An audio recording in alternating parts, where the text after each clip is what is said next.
Good morning. Tony Datino with you here doing my live with Tony on Monday, Wednesday, and Friday. And today is Friday. We're already into June the 6th.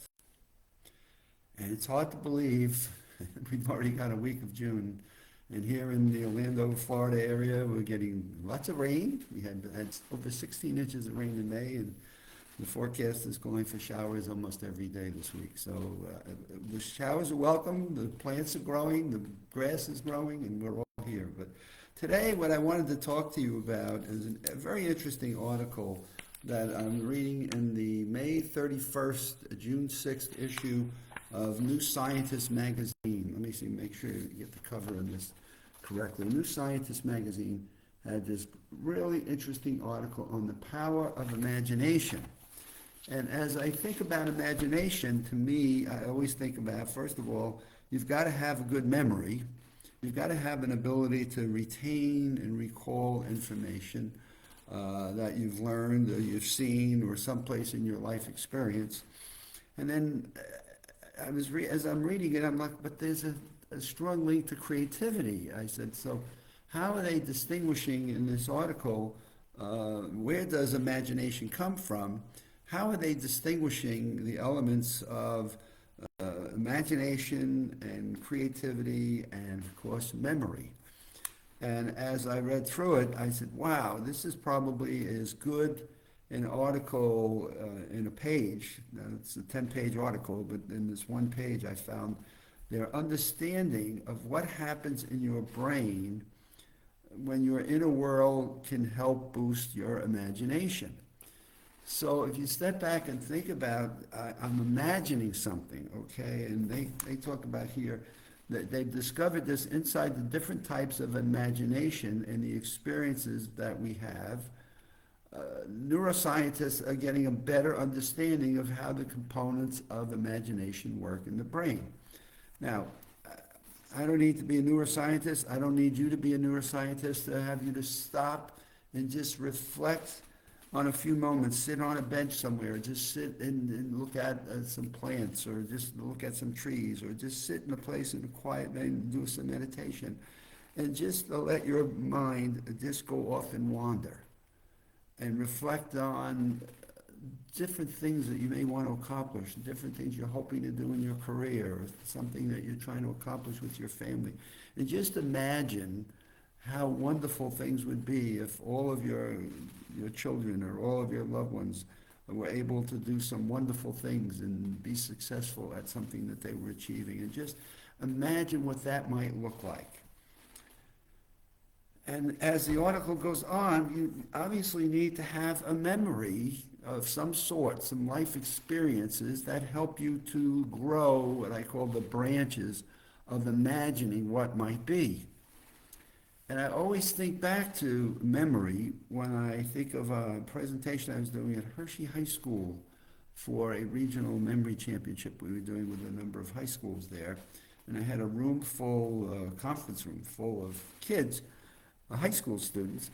And I asked the question, when do we use our memories? And one of the young boys said to me, Mr. Datino, that must be a trick question, because I said, no. He said, my goodness, that's huh? When do we use our memories? And I said, no, it's not a trick question. And then he came back and answered, we use our memory in everything we do, from when we get up in the morning to what we're thinking of doing, where we're planning to go, what we may imagine is happening in our lives, what we imagine in terms of our colleges and our careers and things that we may be able to do. And I said to him, perfect. We use our memories in everything we do, which then brought me to the next question. When have we learned how our memories work and how we might be able to improve it? And a teacher got up in the back of the room and said, we don't teach that.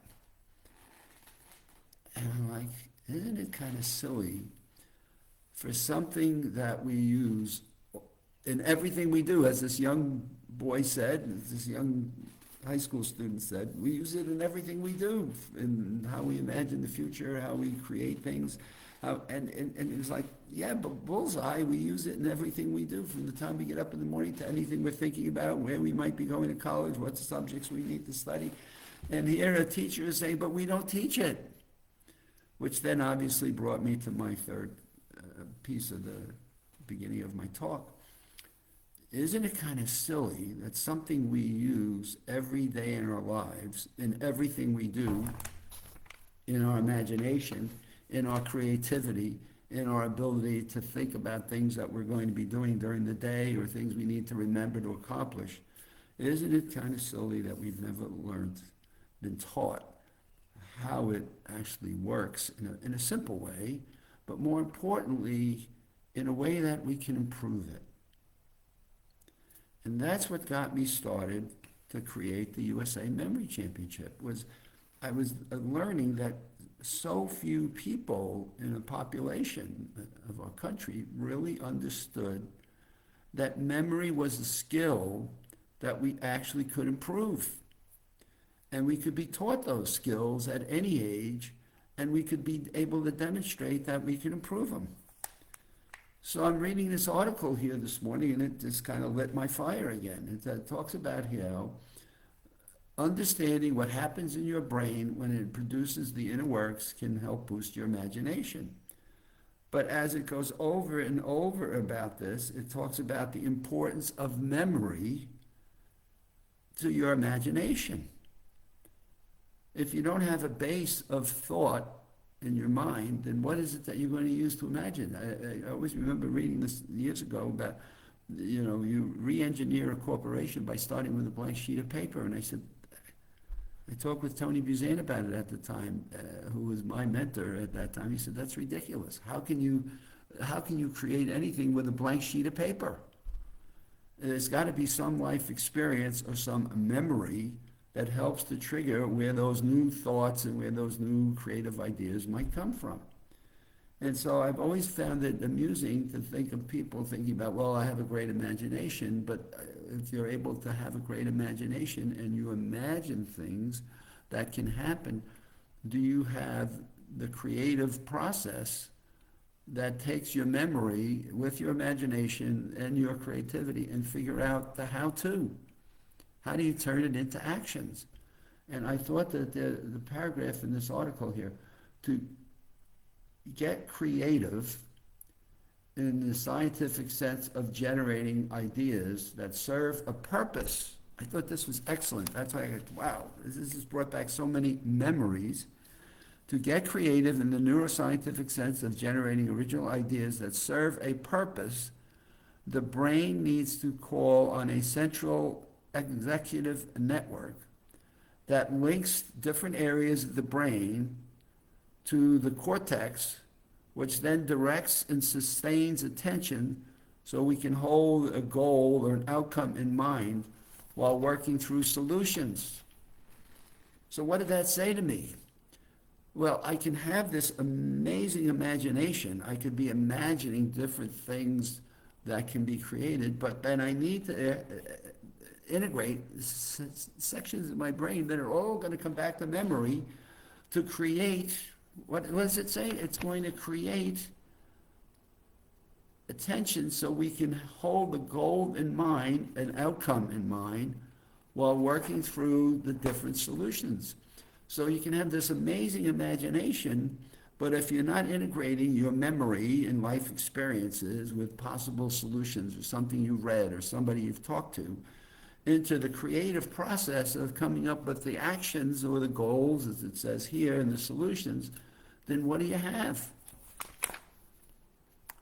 Our brain's imaging studies demonstrate that people who score better on creativity have stronger connections with their ingredients and obviously with their life experiences, memories.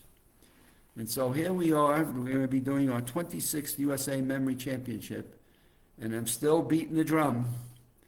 Memory is a skill that we can learn, and we can practice and develop those skills at any age. And so we continue to go on with, sorry to say, a majority of people that don't realize there's so much more we can do with our mental functions, memory, than we ever thought possible. And so check us out, read a book, go get an article. There's so many articles and magazines, science reports coming out on memories and how to improve them, and different elements that impact our cognitive fitness. Go look at your newsstand and pick one off and just pique your interest, pique an interest that says, you know what, maybe there is some hope for me, maybe there is something I can learn and I can improve in my memory. Which brings me to another Friday and another weekend. So I wish all of you a good weekend. It's getting close to the official start of summer. So find a barbecue or a ball game or something you might be able to do outside. Take a walk into nature, talk to some folks, and have a great weekend. And we'll see you back here on Monday.